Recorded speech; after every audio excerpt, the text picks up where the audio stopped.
সজনে ডাঁটা বললে কেন জানি না আমার মাথায় বিয়েবাড়ির সাদা শুক্তোর কথাটাই আসে। তবে আজকের পদটা সজনে ডাঁটার সেকেন্ড ফেমাস পদ। সজনে আলু দিয়ে সর্ষে দিয়ে ঝাল।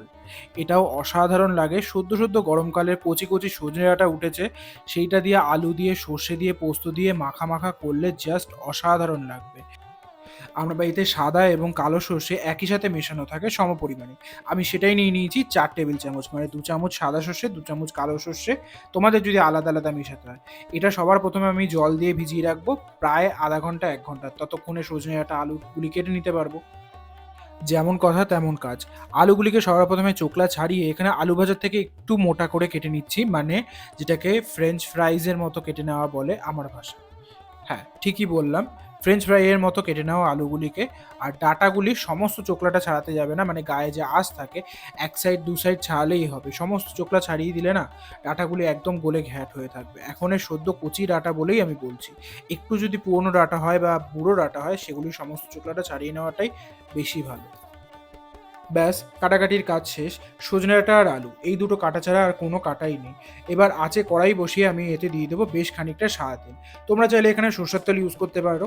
আমার এখানে আজকে সরষের তেলটা নেই বলে আমি সাদা তেল দিয়ে করছি।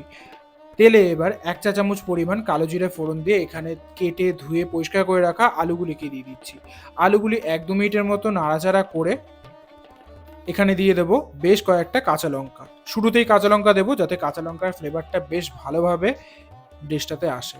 আমি এখানে দিয়ে দিচ্ছি প্রায় ৬টার মতো কাঁচা লঙ্কা। তোমরা তোমাদের ঝাল খাওয়ার টলারেন্স লেভেল অনুযায়ী বেশি বা কম করতে পারো। এরপরে আমি দিয়ে দেবো ধুয়ে রাখা সজনে ডাঁটাগুলি। এবার আলু আর সজনে ডাঁটাটাকে ভালো করে ভাজা ভাজা করতে হবে। বেশ কিছুক্ষণ নাড়াচাড়া করার পর আমি এখানে দিয়ে দেবো নুন। যে পরিমাণ নুনটা তরকারিতে লাগে সেই পরিমাণ নুনটাই আমি এখানে দিয়ে দেবো। আমার এখানে লেগেছে ২ চামচের মতো নুন। এখনই নুন আর হলুদটা দিয়ে আমি এখানে ভাজা ভাজা করব যাতে সজনে ডাঁটা আর আলুর মধ্যে, স্পেশালি সজনে ডাঁটার মধ্যে নুনটা ঢোকে। পরবর্তীকালে যদি নুন কম হয়, নুন দেওয়া হয়, তাহলে পদে তো নুন হয়ে যায়, মানে রান্নার রেসিপিটাতে তো নুন হয়ে যায়, কিন্তু ডাঁটার মধ্যে নুনটা ঢোকে না। যতক্ষণে নুন হলুদ দিয়ে সজনে ডাঁটা আর আলুটা ভাজা ভাজা হচ্ছে ততক্ষণে নাও সর্ষেটা বেটে নেওয়া যাক। আমি এখানে ২ টো কাঁচা লঙ্কা দিয়ে সর্ষেটাকে ভালো করে মিহি করে বেটে নিচ্ছি। তোমরা চাইলে এটা শিলেও বাটতে পারো। আমি এখানে মিক্সি ইউজ করছি।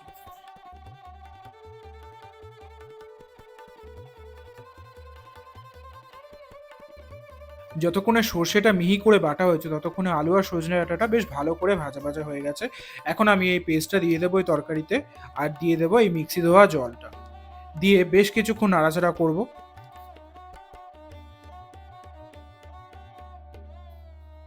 এবার গ্যাসটাকে কমিয়ে দিয়ে ঢাকা দিয়ে রেখে দেবো বেশ কিছুক্ষণ।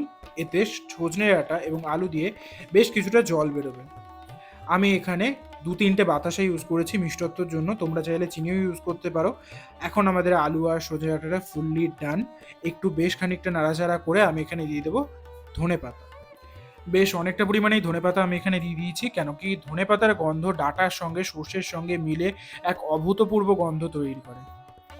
ব্যাস, এখন আর তেমন কোনো কাজ নেই। এবার ফাইনাল শো স্টপার সর্ষের তেল দিয়ে নাড়াচাড়া করে ঢাকা চাপা দিয়ে স্ট্যান্ডিং টাইম রেখে দেবো ৫ থেকে ১০ মিনিট। তারপর এটা রেডি টু সার্ভ। ও হ্যাঁ, বলতে ভুলে গেছিলাম, আমি নাবানের আগে বেশ কটা কাঁচা লঙ্কাও দিয়ে দিয়েছি। কেন কি বাটাতে আমি কাঁচা লঙ্কা দিইনি বা এমনি গুঁড়ো লঙ্কা ইউজ করিনি। একটু তো ঝাল দরকার। সর্ষেতে ঝাল হবে না তা কি ভাল লাগে? ব্যাস, রেডি আজকের প্রিপারেশন সজনে ডাঁটা আলু দিয়ে সর্ষের ঝাল। আমার রেসিপি দেখে তোমরা কারা কারা ট্রাই করেছো এই রেসিপিটা আমাকে কমেন্ট বক্সে জানাতে ভুলো না। আর ভিডিওটা একটু হলেও ভালো লেগে থাকলে লাইক করো। চ্যানেলে নতুন হয়ে থাকলে সাবস্ক্রাইব করো আর বন্ধুদের সঙ্গে এই রেসিপিটা শেয়ার করে দাও। আর সাবস্ক্রাইব করার পর পাশে থাকা বেল আইকনটা টিপতে ভুলো না। তোমাদের সঙ্গে দেখা হবে অন্য কোনো ভিডিওতে অন্য কোনো রান্নার গল্প নিয়ে।